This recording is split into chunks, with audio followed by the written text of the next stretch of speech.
ఇస్లాం దైవదత్త ధర్మమని, దేవుడి తరఫున మానవులందరి కొరకు పంపబడిన గొప్ప జీవన విధానమని తెలుసుకోవడానికి గొప్ప నిదర్శనం ఏమిటంటే, అది బోధించే శాంతి మరియు మానవ సమానత్వ సందేశం.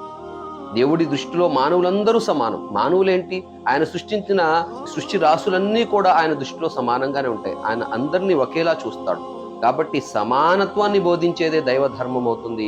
ఇస్లాం ఆ మానవ సమానత్వాన్నే బోధిస్తుందన్నమాట. వాళ్ళ సమాజంలో అదే లేకుండా పోతుంది.